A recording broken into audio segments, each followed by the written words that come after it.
Hello friends, this is Kushagra Sharma. आज का topic है इक्विवेलेंस रिलेशन। देन आफ्टर मैं समझाऊंगा आपको कि क्वेश्चन अगर इक्विवेलेंस रिलेशन पे आ जाए तो कैसे करेंगे, और फिर बताऊंगा इक्विवेलेंस क्लासेस क्या होते हैं। तो अभी शुरू करते हैं। What are equivalence relation. हमने प्रीवियस वीडियोस में देखा था reflexive, symmetric and transitive relations. मैं एक बार रिकॉल करा दे रहा हूं आपको। तो रिफ्लेक्सिव रिलेशंस होते थे if A, belongs to R for all A belongs to capital A, where capital A is any set. Symmetric relation होते थे A, B belongs to R implies that B, A belongs to R, and transitive relation होते थे A, B belongs to R, B, C belongs to R. This implies that A, C belongs to R. तो this is just for recall. तो symmetric, transitive और reflexive हम तीनों पढ़ चुके हैं। अब वो रिलेशंस जो तीनों ही होते हैं उन्हें हम इक्विवेलेंस रिलेशंस बोलते हैं। तो equivalence relations are those relations which are reflexive, symmetric and transitive as well. So let's move towards proving whether a relation will be equivalence or not. मैं एक एग्जाम्पल से आपको इस चीज को एक्सप्लेन करता हूँ। एक सेट ले लिया मैंने 1, 2, 3। एक रिलेशन का सेट है जिसके एलिमेंट है 1, 1, 2, 2, 3, 3, 1, 1, 2, 2, 3, 3, 1, 2, 2, 3, 1, 2 एंड 2, 3। नाउ हमें इसको चेक करना है कि ये इक्विवेलेंस रिलेशन है या नहीं। तो सबसे पहले हम रिफ्लेक्सिव की कंडीशन देखते हैं। रिफ्लेक्सिव की कंडीशन में होता था A, belongs to R for all A belongs to A। Now A में तीन एलिमेंट्स हैं 1, 2 और 3, और अगर मैं 1, 2 और 3 का A, टाइप बनाऊंगा तो बनेगा 1, 1, 2, 2 एंड 3, 3, जो आप देख सकते हैं रिलेशन में है। So this relation is reflexive relation. You know the reason.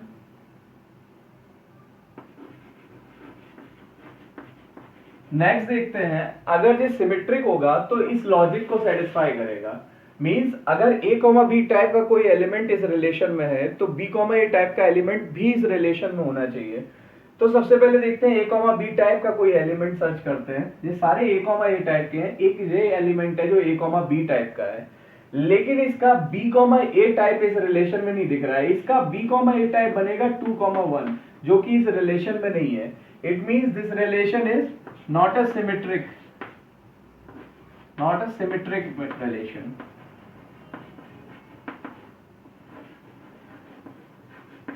Now move करते हैं ट्रांजिटिव रिलेशन पे। ट्रांजिटिव रिलेशन की डेफिनेशन के according A, B belongs to R and B, C belongs to R। अगर A, B R को belong कर रहा है और B, C बिलोंग कर रहा है, then we will go for A, C, whether A, C is in the relation और नॉट। तो मैं सबसे पहले A, B और B, C को सर्च करता हूं। मैंने देखा A, B टाइप, यस 1, 2 है, 2, 3 भी है, this is B, C type. लेकिन इसका जो A, C टाइप होगा, इसका A, C टाइप होगा 1, 3। अगर मैं इसको A, इसको B और इसको C लिखूं तो A, C हो जाएगा। आप क्लियरली देख सकते हो 1 और 3। सो 1, 3 is not in the relation.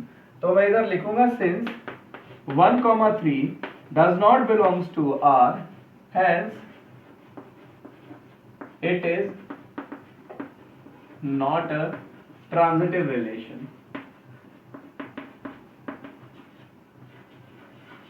इसमें भी आप लिख सकते हैं since 2, 1 does not belongs to R। इसके लिए रिफ्लेक्सिव का आप रीजन जानते हैं और ट्रांजिटिव का। तो आई होप ये क्वेश्चन समझ आ गया होगा। Now let's move towards next type approach of these questions, I mean आप हर दफा आप रिलेशन का सेट नहीं बना सकते, बिकॉज इसमें जो रिलेशन का सेट बना था वो एक सेट ए से बना था जिसमें केवल और केवल 3 एलिमेंट्स थे. Now because of 3 elements it was easier to make a set of relation. But अगर एलिमेंट्स ज्यादा होंगे then it won't be easier.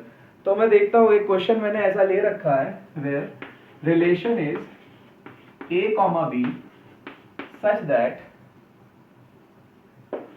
a less than equals to b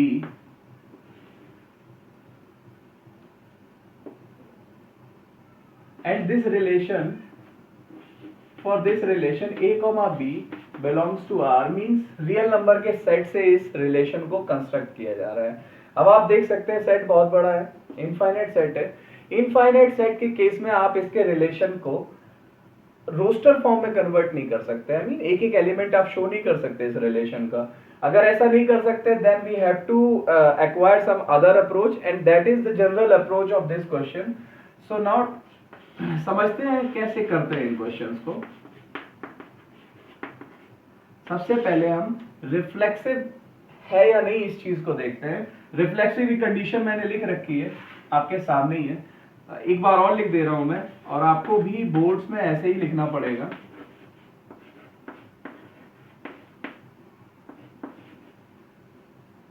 अब देखते हैं अगर a कॉमा ए टाइप का element relation को belong करेगा तो ही ये रिलेशन रिफ्लेक्सिव बोला जाएगा. और a कॉमा ए टाइप का एलिमेंट अगर रिलेशन को बिलोंग करेगा तो रिलेशन के लॉजिक को भी सेटिस्फाई करेगा.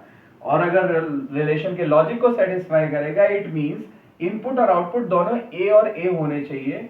तो हम इस रिलेशन में इनपुट की जगह ए और आउटपुट की जगह भी ए रख दे रहे हैं. ये रहा आपका output b according to this ordered pair. तो जब हमने ऐसा रखा तो इसको तो नहीं, बट हाँ a is equal to a which is true hence this relation is reflexive relation.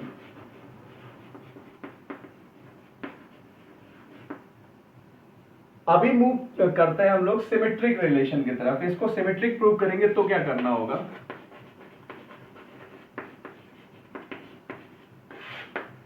Symmetry की कंडीशन भी लिखी हुई है, मैं एक बार और लिख दे रहा हूं. a comma b belongs to r implies that b comma a belongs to r.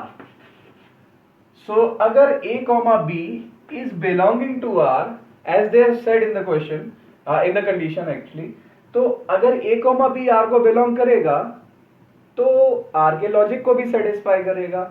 और अगर r के लॉजिक को सेटिस्फाई करेगा तो लॉजिक में हम इनपुट की जगह a और आउटपुट की जगह b डालते हैं तो ये बन जाएगा according to the given condition a less than equals to b. ऐसा मैंने इस वजह से किया है क्योंकि सिमेट्रिक रिलेशन की कंडीशन थी. मैं एक बार रिकॉल करा दे रहा हूं. If this is given to you then you have to search for this. अगर ये नहीं दिया हुआ है then you need not to go for that. ऐसे ट्रांजिटिव में होता था. If these two conditions are given to you then you have to search for a comma c. If it is in the question then it is transitive relation. So now according to the condition a comma b is belonging to r, it means a comma b का जो condition बनेगा logic के according वो हम उसको actually एक condition मान के चल रहे हैं और हम प्रूव करते हैं b comma a will belong to r.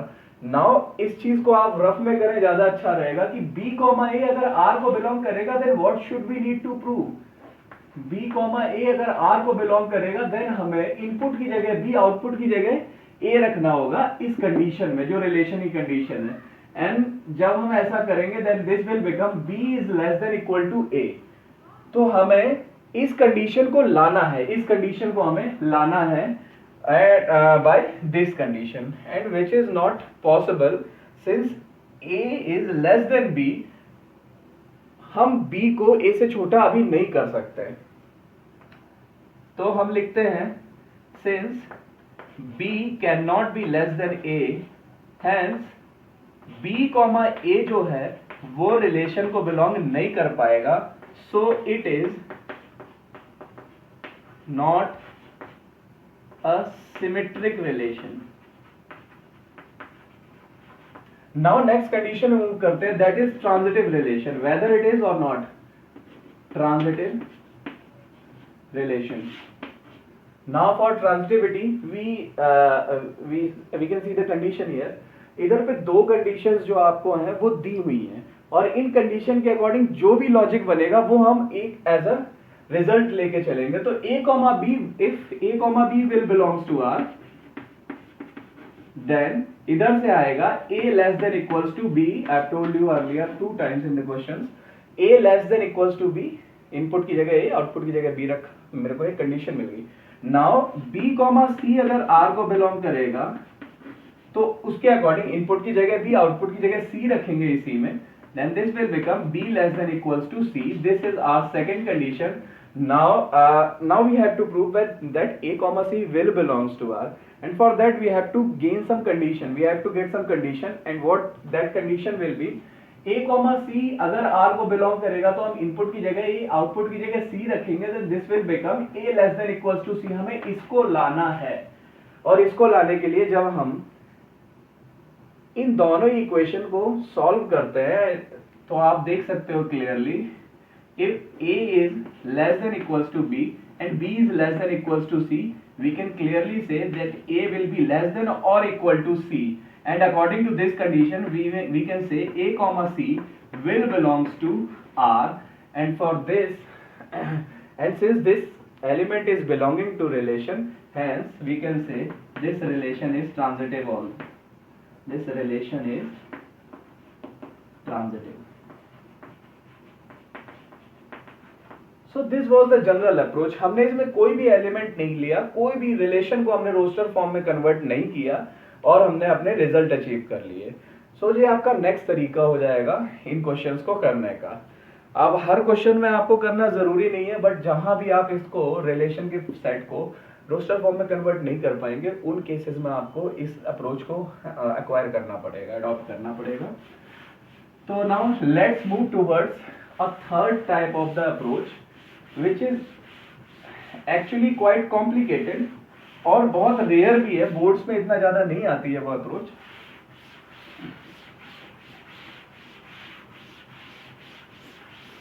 मैं एक क्वेश्चन के थ्रू उसको भी समझाने की कोशिश करता हूं.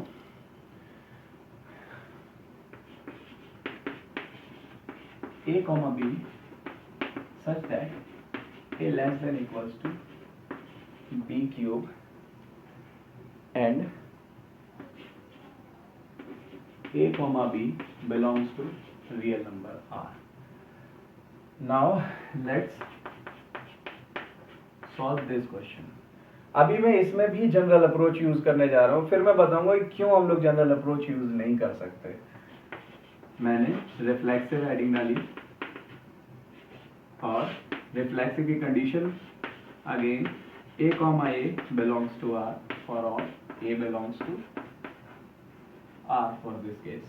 तो अभी a comma a अगर रिलेशन को बिलोंग करेगा तो रिलेशन की कंडीशन को भी सेटिस्फाई करेगा तभी बिलोंग कर पाएगा, और अगर कंडीशन को सेटिस्फाई करेगा देन इनपुट की जगह में a और आउटपुट की जगह भी हमें a रखना पड़ेगा. इनपुट की जगह और आउटपुट की जगह जब हम a और a रखेंगे and this will become a cube.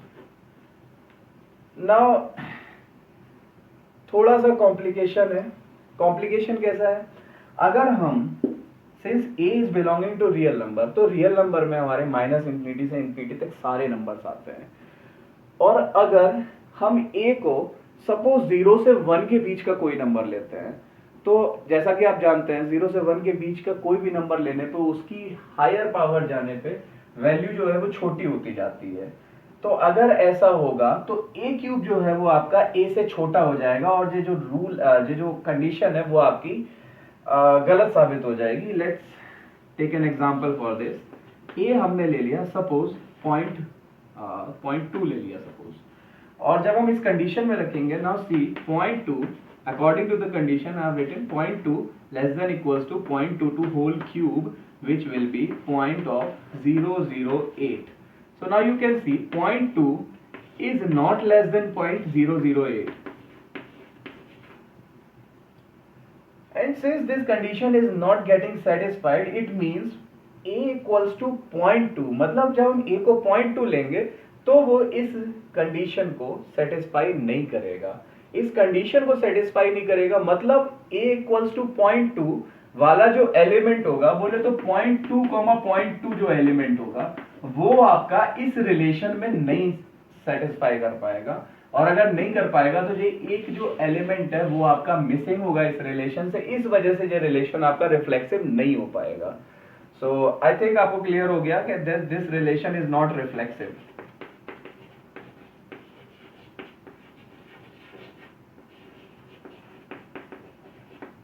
Now move करते हैं हम लोग सिमेट्रिक की तरफ, इसको सिमेट्रिक प्रूव करते हैं। मैं इसको हटा दे दूं।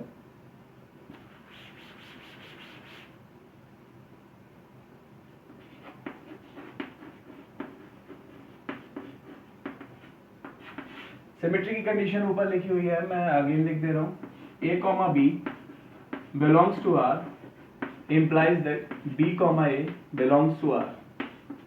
नाउ सी अगेन मैं एक बार फिर जनरल अप्रोच यूज कर रहा हूं, शायद हो जाए, बट आई नो ऐसा होगा नहीं, लेकिन आप लोगों के दिमाग से डाउट निकल जाएगा इस चीज का। अगर a कॉमा b रिलेशन को बिलोंग करेगा then it will satisfy the condition of the relation and that is a less than equals to b cube. It means this is the given condition to us. हम लोग इसकी help से इसको prove करेंगे। Now अगर हमें b comma a को relation को सेटिस्फाई कराना है, listen very carefully, if we want to satisfy b comma a to the relation, इसका मतलब है b कॉमा a में जब इसका मतलब है जब हम इनपुट की जगह b और आउटपुट की जगह a रखेंगे, so this condition will look like b less than equals to a cube. हमें इसको लाना है and which is not possible. You can clearly see, अगर a b क्यूब से छोटा है तो जरूरी नहीं है सारे के सारे ऐसे कंडीशन के लिए b जो है वो a क्यूब से छोटा हो। अब ऐसा मैं क्यों बोल रहा हूं, इधर पे कई सारे एलिमेंट होंगे जो इस कंडीशन को सेटिस्फाई नहीं करेंगे। जैसे मैं एक एलिमेंट लेता हूं a equals to suppose 1 and b equals to 4 to the power 1/3। जब मैंने इसको इस कंडीशन में रखा फर्स्ट वाली में, तो क्या हुआ, 1 is less than equals to 4 to the power 1/3 to whole cube which will be equals to 4। so we can clearly see 1 is less than 4। so ये फर्स्ट कंडीशन को सेटिस्फाई कर गया। लेकिन अब देखते हैं सेकंड कंडीशन को भी सेटिस्फाई करेगा क्या। तो मैंने सेकंड कंडीशन में, दिस इज सेकंड कंडीशन, मैंने इसमें b की जगह पे 4 to the power 1/3 और a की जगह पे 1 रखा, तो ये हो जाएगा 4 to the power 1/3 less than 1, which is not true since 4 to the power 1/3 is greater than 1। so we can clearly see this example is actually contradicting this condition। it means for this element, for this 1 comma 4 to the power 1/3 element, this symmetric condition will not get satisfied, hence this relation will not be symmetric for this element। इसका मतलब है एक element के लिए symmetric नहीं है तो वो रिलेशन सिमेट्रिक नहीं होगा। तो we can say hence this relation is not symmetric. Now सबसे कॉम्प्लिकेटेड कंडीशन, इन केसेस में ट्रांजिटिव की कंडीशन थोड़ा सा कॉम्प्लिकेटेड होती है। बेसिकली कॉम्प्लिकेशन होता है उसके एग्जांपल्स को लेना। नाउ ट्रांजिटिव की कंडीशन को प्रूव करते हैं, फिर अगेन मैं सेम कंडीशन यूज करूंगा प्रूव करने के लिए कि जनरल से हो पा रहा है या नहीं। तो इसके लिए हमने कंडीशन को रखा और ये मेरे को फर्स्ट रिजल्ट मिला। b कॉमा c को हमने जब बिलोंग कराया रिलेशन को तो मेरे को सेकेंड रिजल्ट मिला। अभी देखते हैं क्या इन दोनों रिजल्ट के थ्रू हम इसको बिलोंग करा सकते हैं रिलेशन को। एंड इसको बिलोंग कराने के लिए रफ में आइडिया लगा सकते हैं हम, एक इनपुट की जगह a और आउटपुट की जगह जब हम c रखेंगे तो this will become a less than equals to c cube. इसको आप रफ में ही लिखें, ज्यादा अच्छा है। तो हमें इससे लाना है a less than equals to c cube. अब आप देख सकते हैं b is less than c cube and a is less than b cube. अगर हम इन केस b की जगह c क्यूब इसमें रखते भी हैं तो this will become a less than c to the power 9। तो हमें a less than equals to c cube तो नहीं दिख रहा है। तो अगर नहीं दिख रहा है then we have to take a counter example. हम इसको प्रूव करने की कोशिश करेंगे कि ये गलत है, आई मीन ये ट्रांजिटिव नहीं है। अगर ऐसा हम कर पाएंगे तो हम क्लियर हो जाएंगे this relation is not transitive. So let's take an example, a equals to हमने 5 ले लिया, b इक्वल्स टू हमने ले लिया 2 to the power 1/3, just a sec, b equals to ले लिया हमने 2 to the power, suppose not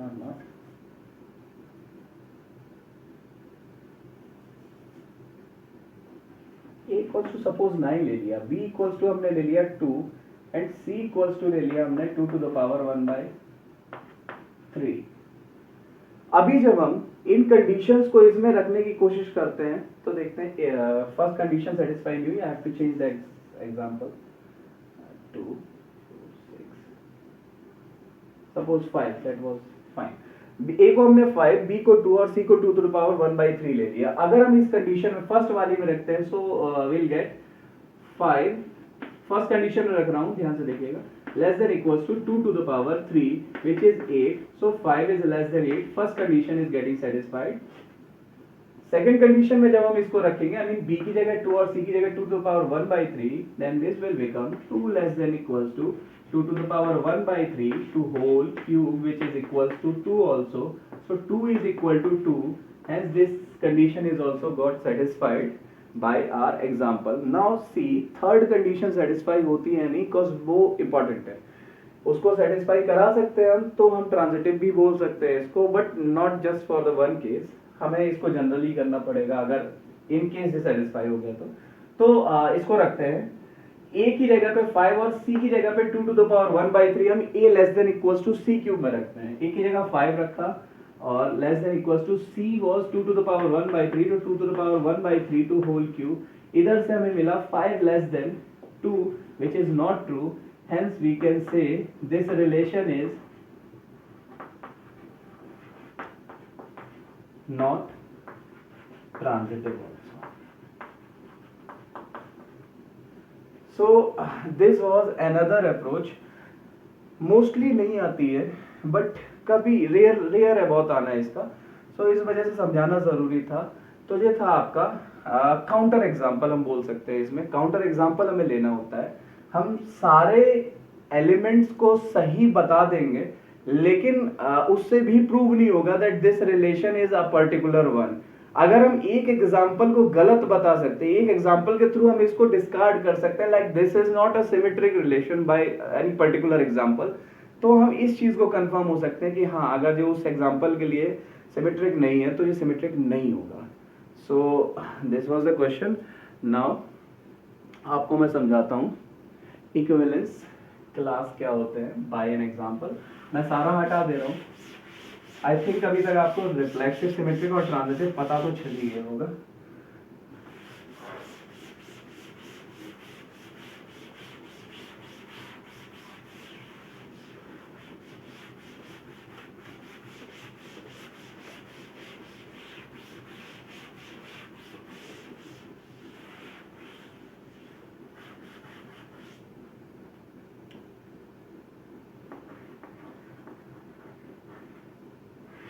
मैं एक एग्जांपल के थ्रू इसको फिर से एक्सप्लेन करूंगा, बिकॉज एज सच बहुत ज़्यादा क्वेश्चन में होता नहीं है इसके कुछ भी। 0 1 2 3 4 5 this is a given set for which you have to prove some relation, and that relation is r equals to a comma b such that 2 divides a minus b। Now इसको हमें equivalence relation भी prove करना और equivalence class 0 निकालना है। तो इसमें हमें करना क्या है, इसमें फर्स्ट थिंग है इक्विवेलेंस रिलेशन प्रूव करना है, इक्विवेलेंस रिलेशन, और हमें सेकेंड थिंग इज इसका इक्विवेलेंस क्लास निकालना है, और वो भी 0 के लिए। अभी मैं बाद में बताऊंगा क्या इसका मतलब है। तो सबसे पहले इक्विवेलेंस रिलेशन प्रूव करते हैं, that too by general approach. मैं इसका सेट नहीं बनाने वाला, तो क्वेश्चन मोस्टली जनरल अप्रोच पे ही आते हैं। रिफ्लेक्सिव के लिए condition was a, belongs to R for all A belongs to capital A. Now A comma A is belonging to R. If A comma A is belonging to R, then A comma A will satisfy the condition of the R also, and that condition is 2 divides A minus B. अगर A minus B को 2 divide कर रहा है तो A comma A अगर इस relation को belong करेगा तो इनपुट की जगह A और आउटपुट की जगह A रखने पे जो कंडीशन बनेगी उसको भी 2 डिवाइड करना चाहिए. अगर ऐसा होगा तो we can say that this type of element will belongs to R. So हम इनपुट की जगह A और आउटपुट की जगह भी A रखते हैं. Condition will become A minus A, that is 0, and 0 is divisible by 2.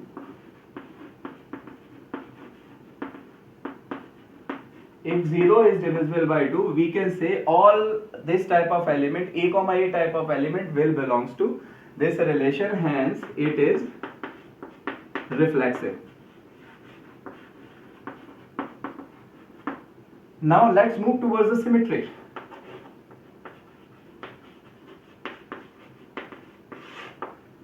Symmetric के लिए condition again on the board, A comma B belongs to R for all such that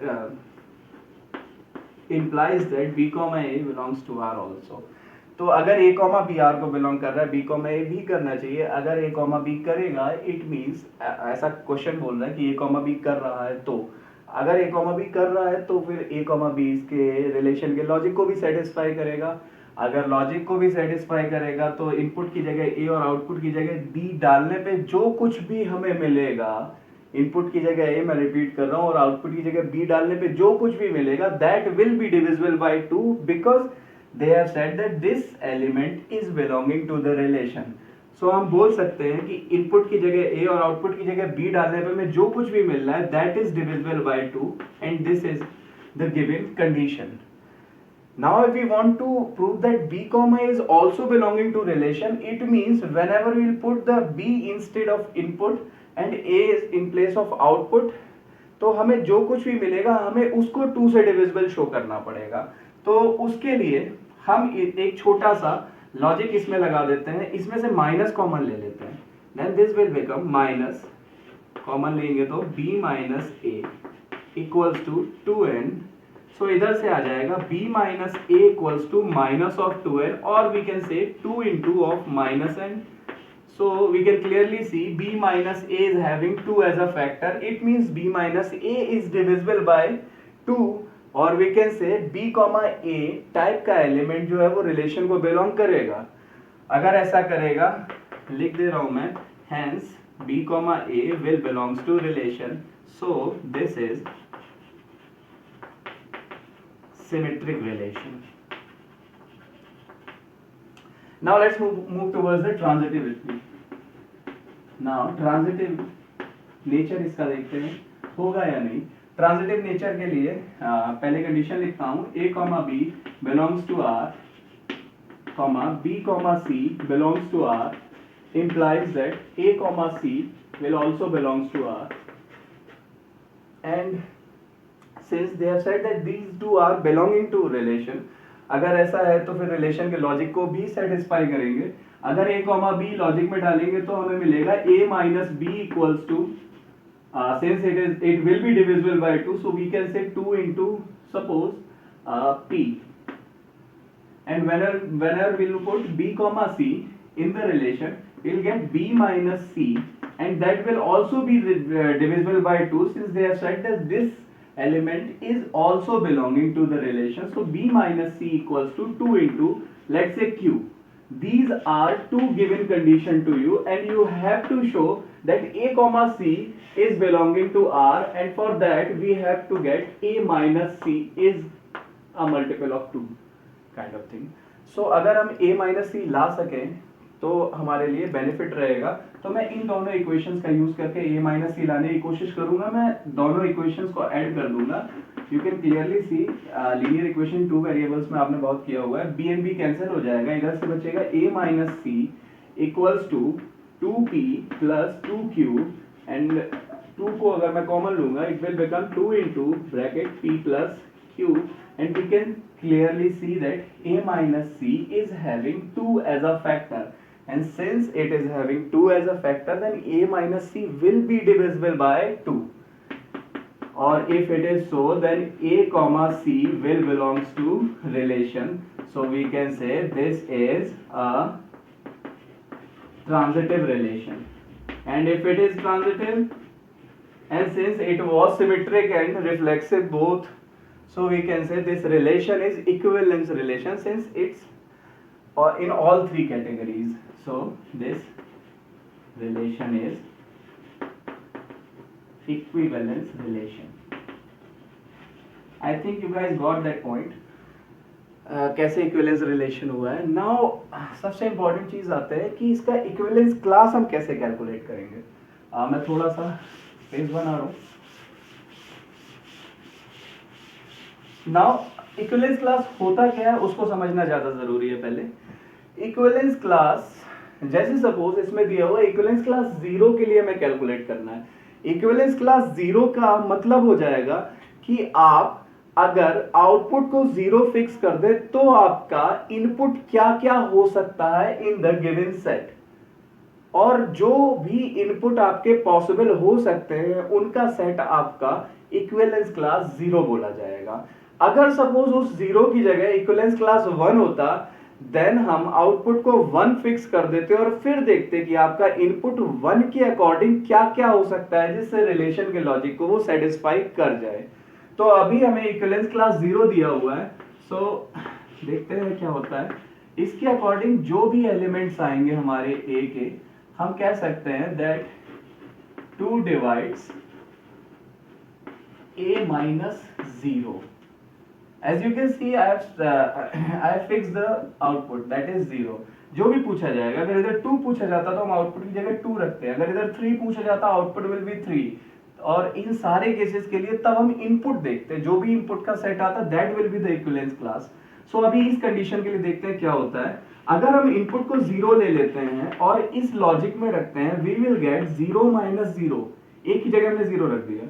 0 minus 0 equal to 0, which is divisible by 2. It means a equal to 0 will belongs to this category, this logic. And a equals to 0 आ गया अपना. अब लेते हैं a equals to 1.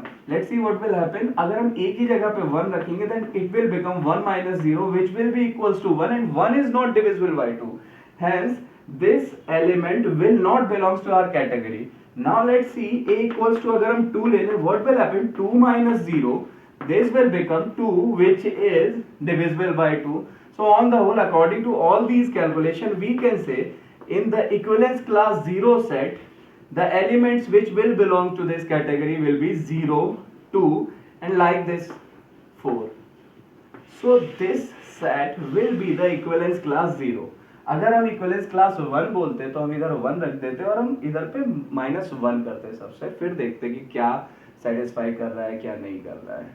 I hope आपको equivalence class clear हो गया होगा. बस कुछ नहीं करना, आउटपुट की जगह उसको फिक्स कर देना और इनपुट्स का सेट बनाना है in the given set.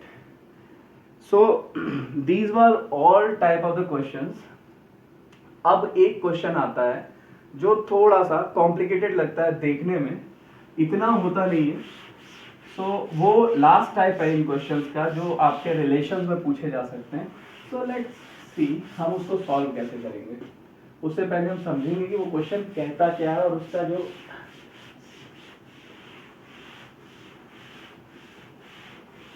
Form है उसका मतलब क्या है. सो लेते हैं क्वेश्चन. क्वेश्चन इज, रिलेशन जो बनाया जा रहा है अपना वो n क्रॉस n में बनाया जा रहा है. And this relation is given to you as a comma b related to c comma d such that a plus d equals to b plus c. For all a comma b comma c comma d belongs to n cross n. Question देखने में थोड़ा सा अजीब लगता है कि इतना सारा क्या है, मतलब a comma b is related to c comma d. अभी तक हम लोग देख रहे थे a is related to b, अब देखने को मिल रहा है a comma b is related to c comma d. बच्चे थोड़ा सा कंफ्यूज होते हैं बट टफ नहीं है, समझते हैं कैसे. हम सबसे पहले n क्रॉस n को थोड़ा एनालाइज करते हैं। इसका मतलब क्या होता है, this is actually Cartesian product है, आप लोगों ने 11th में स्टडी किया था इसको। एंड जब हम n क्रॉस n करेंगे तो हमें एलिमेंट मिलेंगे 1, 1, आई hope you guys can understand this, 3, 2, 1, 2, 2, I think this will keep going since these are infinite sets, so n cross n will be much larger than. So अब n cross n में जो आपके elements दिख रहे हैं, those are not like common elements. मैं अगर एक और सेट की बात करूं, सपोज मैंने a सेट ले लिया 1, 2, 3, जिससे हम रिलेशन बनाते थे अभी तक मोस्टली, जो मैंने एग्जांपल लिया उनमें जनरली 1, 2, 3 था। तो अगर मैं इसकी बात करूं तो इसमें जब हम रिलेशन बनाते थे तो एलिमेंट्स थे इस टाइप के, लाइक ए टाइप के एलिमेंट, बट इसमें हम देख रहे हैं इसमें जो एलिमेंट है वो खुद भी एक ऑर्डर्ड पेयर टाइप के हैं। तो अगर n क्रॉस n के एलिमेंट से हम जब रिलेशन बनाएंगे तो हमें ऐसे ही एलिमेंट को चूज करना पड़ेगा, और जब हमें ऐसे ही एलिमेंट को चूज करना पड़ेगा तो हम बोल सकते हैं ये जो लॉजिक है उसको हम कुछ इस तरह से लिखेंगे अगर हम रिलेशन बनाएंगे। सिंस इसमें हम बोलते थे a is related to b, इसमें हम लोग बोलेंगे a, b is related to c, d, cause a, b और c, d इसके जिस सेट से रिलेशन बनाया जा रहा है उसके टाइप है, उसके एलिमेंट्स ही इन फॉर्म में हैं, तो इस वजह से हमें इसी फॉर्म में इसका रिलेशन भी लेना पड़ेगा। Now what is this, this is actually हम एक लॉजिक है, जब हम a की जगह पे a एंड b की जगह पे b, इस टाइप से इन्होंने एक लॉजिक दे दिया है इसी रिलेशन को, मतलब जो रिलेशन है आपका इस लॉजिक के फॉर्म में ही आपका फॉर्म हो रहा है। And these are the explanation, अभी मैंने एक्सप्लेन किया। So now let's move further, इसको सॉल्व कैसे करेंगे। मैं इसको हटा दे रहा हूँ, I hope you guys can understand it, और अगर नहीं आया हो तो एक बार रिमाइंड करके वीडियो देख लीजिएगा, क्लियर हो जाएगा I think. Now reflexive relation देखते हैं कैसे प्रूव करेंगे इसको। रिफ्लेक्सिव के लिए अगेन हम वही करने वाले हैं जो अभी तक कर रहे थे, a, a is belonging to r, जैसा कि आप जानते हैं, बट इसमें a जो है आपका वो a, b टाइप है, not a, so we will say a, b is related to a, b। मैं एक बार लिख दे रहा हूं, जो हमारी जनरल कंडीशन थी that was a related to a, but इसमें जो a है वो आपका a, b टाइप का होगा, जैसा कि अभी मैंने बताया। So a, b is related to a, b for all a, b belongs to n cross n। I think अब बेहतर समझ आ रहा होगा आपको। तो देखते हैं ऐसा क्या होगा, क्या ऐसी कोई कंडीशन एग्जिस्ट करेगी, आई मीन ऐसा कोई एलिमेंट होगा जो इस रिलेशन को बिलोंग करेगा। हम a की जगह पे a रखेंगे, b की जगह पे b रखेंगे, c की जगह पे a रखेंगे, d की जगह पे b रखेंगे, कहाँ, लॉजिक में। तो लॉजिक में रखते हैं, a की जगह a, b की जगह b, c की जगह पे a एंड d की जगह पे b। हमें क्या मिला, हमें LHS इक्वल्स टू RHS मिला। Hence we can say a, b will be related to a, b, and if it is so then this relation will be reflexive. This is reflexive relation.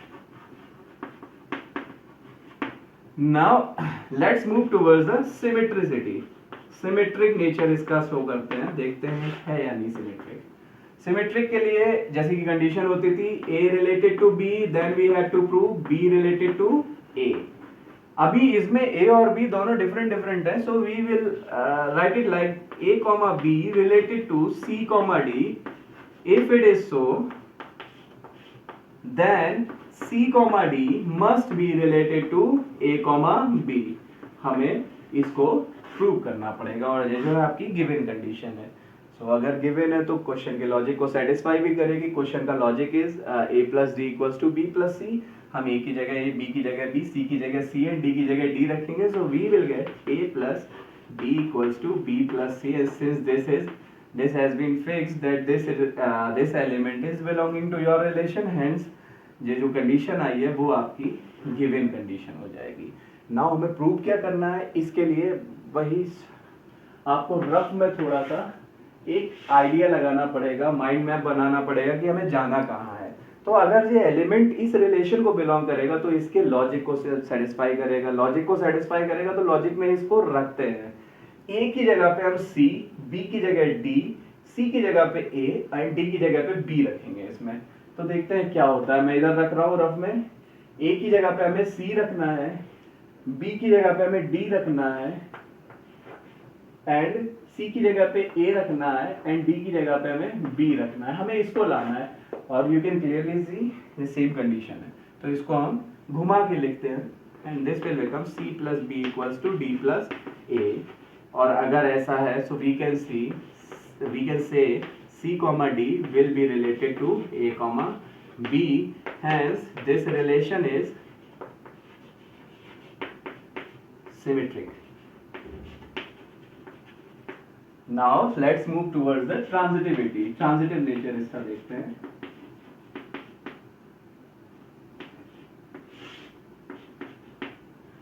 Transitive के लिए again मैं लिख रहा हूँ A related to B, जो हम लोगों की जनरल कंडीशन होती थी, B related to C and we have to show A related to C in previous questions। और अभी मैं देखता हूँ इस कंडीशन के अकॉर्डिंग, मतलब इस क्वेश्चन के अकॉर्डिंग ये कंडीशन कैसी दिखेगी। This condition will look like A comma B related to C comma D comma C comma D related to E comma F. This E comma F is your C element. This implies that A comma B related to E comma F. अभी हमें ऐसा show करना पड़ेगा। तो ये दोनों condition के दी हुई है, आपको दी हुई है, तो इनसे कुछ कंडीशंस निकलेंगी, कुछ नई इक्वेशंस निकलेंगी, उनका हम यूज करेंगे आगे इसको प्रूव करने में। तो A comma B is related to C comma D. According to this condition हमारा लॉजिक बनेगा A plus B equals to B plus C and this is your first given condition. Second के according क्या बनेगा देखना आप, ए की जगह सी, B की जगह डी, सी की जगह ई एंड डी की जगह एफ रखने वाला हूं मैं। जब मैं इस कंडीशन में इनको रखूंगा so this will become C equals to D plus E plus F, ऐसा कुछ बन जाएगा and this will be your second equation.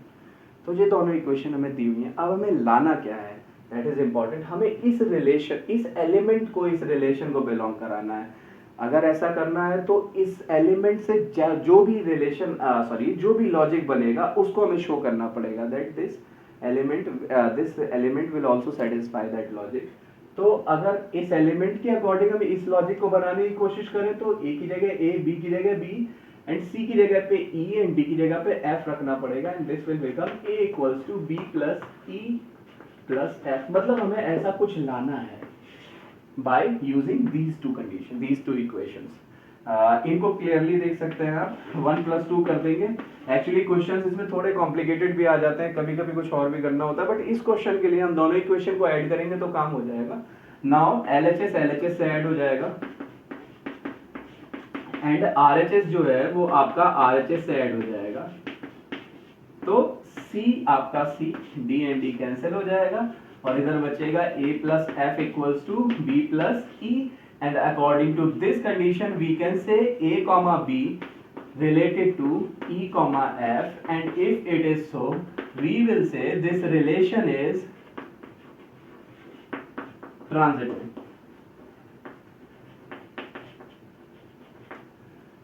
So I hope you guys can understand this और आशा करता हूँ आपको ये वीडियो समझ आ गया पूरा। जितने भी टाइप के क्वेश्चंस मैंने बताए सारे क्लियर हो गए। आपको इसका असाइनमेंट डिस्क्रिप्शन में मिल जाएगा, जो भी क्वेरीज आप कमेंट बॉक्स में डाल सकते हैं। Thank you very much.